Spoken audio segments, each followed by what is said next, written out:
अधिकतर लोग उस पृष्ठभूमि से आए हैं जहां बीमारी का मतलब होता है पूरे परिवार पर मानो बिजली गिर गई हो।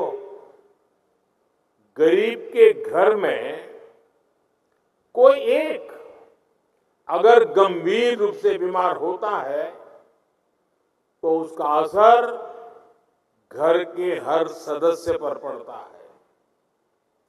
एक समय था जब इलाज में लोगों को घर, जमीनें, गहने सब बिक जाते थे।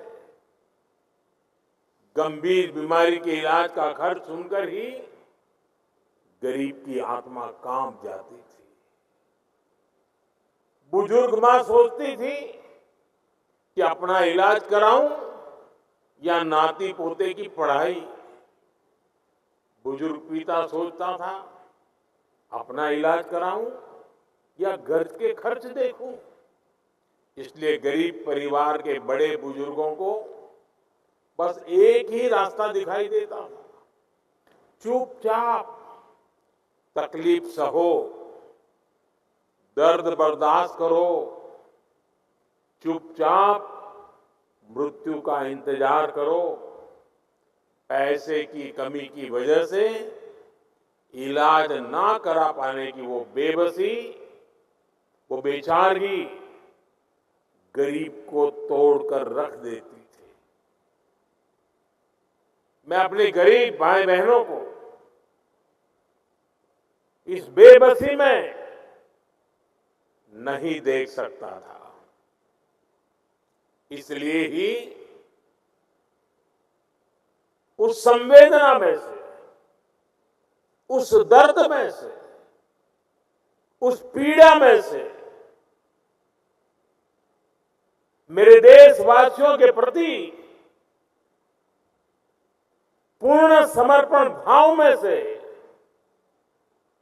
आयुष्मान भारत योजना ने जन्म लिया है।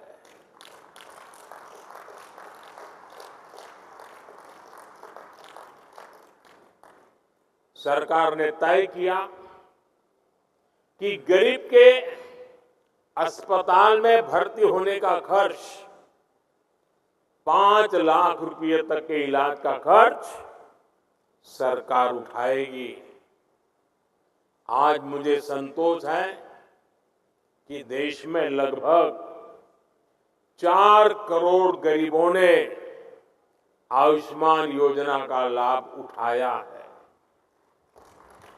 ये 4 करोड़ गरीब अस्पताल में भर्ती हुए, इनमें से कुछ तो अलग अलग बीमारियों के लिए कई बार भर्ती हुए, अपनी बीमारी का इलाज कराया और इन्हें एक भी रुपया खर्च नहीं करना पड़ा।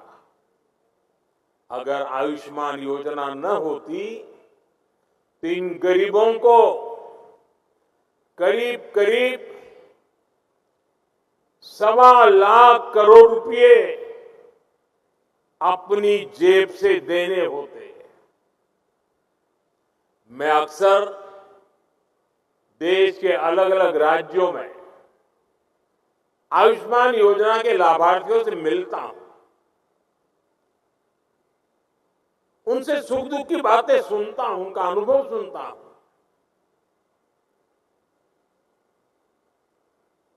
और बात करते हुए उनकी आंखों में से जो खुशी के आंसू छलकते हैं, वो आयुष्मान योजना से जुड़े हर व्यक्ति के लिए, हर डॉक्टर के लिए, हर पैरामेडिकल स्टाफ के लिए किसी आशीर्वाद से कम नहीं होते। इससे बड़ा आशीर्वाद नहीं हो सकता। आप विश्वास करिए, लोगों को ऐसे संकट से उबारने वाली योजना पहले कभी नहीं बनी। और आज मुझे इस बात का बहुत संतोष है कि आयुष्मान योजना का विस्तार हो रहा है। देश के हर बुजुर्ग की नजर इस कार्यक्रम पर है। चुनाव के समय मैंने गारंटी दी थी कि तीसरे कार्यकाल में 70 वर्ष से ऊपर के सभी बुजुर्गों को आयुष्मान योजना के दायरे में लाया जाएगा। आज धन्वंतरि जयंती पर ये गारंटी पूरी हो रही है।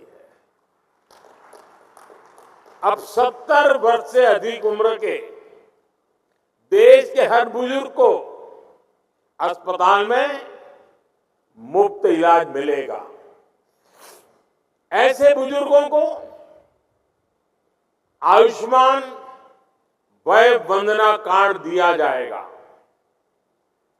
सरकार का प्रयास है कि देश के हर बुजुर्ग जिनकी आयु 70 वर्ष के ऊपर है, उनको जल्द से जल्द आयुष्मान वय वंदना कार्ड मिले।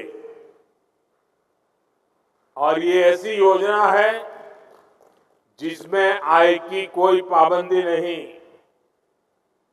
गरीब हो, मध्यम वर्ग का परिवार हो, उच्च वर्ग का परिवार हो, हर कोई इसका लाभार्थी बन सकता है। जो इस योजना का लाभ लेना चाहता है, इस देश का नागरिक, वो इसका लाभ अगर 70 साल से ज्यादा उम्र है ले सकता है। हर बुजुर्ग चिंता से मुक्त हो, वो स्वस्थ जीवन जिए, स्वाभिमान के साथ जीवन जिए। ये योजना इसके लिए मील का पत्थर साबित होगी। घर के बुजुर्ग के पास आयुष्मान वय वंदना कार्ड होगा तो परिवार के खर्चे भी कम होंगे, उनकी चिंता भी कम होगी। मैं इस योजना के लिए सभी देशवासियों को बधाई देता हूं और 70 साल से ऊपर के सभी बुजुर्गों को मैं भी यहां से प्रणाम करते हुए वय वंदना करता हूं। लेकिन साथ साथ मैं दिल्ली के 70 साल के ऊपर के जितने बुजुर्ग हैं और पश्चिम बंगाल के 70 साल के ऊपर के जितने बुजुर्ग हैं, उनसे क्षमा मांगता हूं कि मैं आपकी सेवा नहीं कर पाऊंगा। मैं उनसे क्षमा मांगता हूं कि मुझे पता तो चलेगा आपको कष्ट है, मुझे जानकारी तो मिलेगी, लेकिन मैं आपको सहाय नहीं कर पाऊंगा। और कारण, दिल्ली में जो सरकार है और पश्चिम बंगाल में जो सरकार है, वो इस आयुष्मान योजना से जुड़ नहीं रही है। अपने राजनीतिक स्वार्थ के लिए अपने ही राज्य के बीमार लोगों के साथ जुल्म करने की वृत्ति, ये प्रवृत्ति मानवता की दृष्टि से किसी भी तराजू पर खरी नहीं उतरती है। और इसलिए मैं पश्चिम बंगाल के बुजुर्गों की माफी मांगता हूं, मैं दिल्ली के बुजुर्गों की माफी मांगता हूं।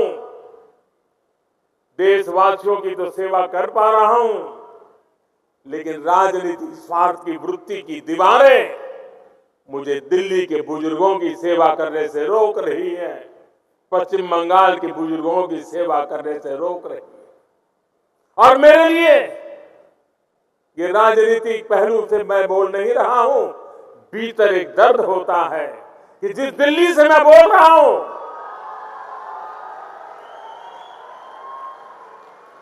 दिल्ली के भी बुजुर्ग मेरी बात सुनते होंगे।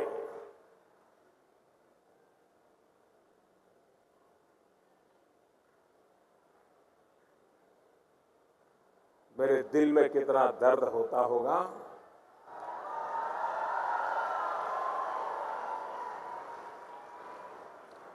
मैं शब्दों में बयान नहीं कर पाऊंगा।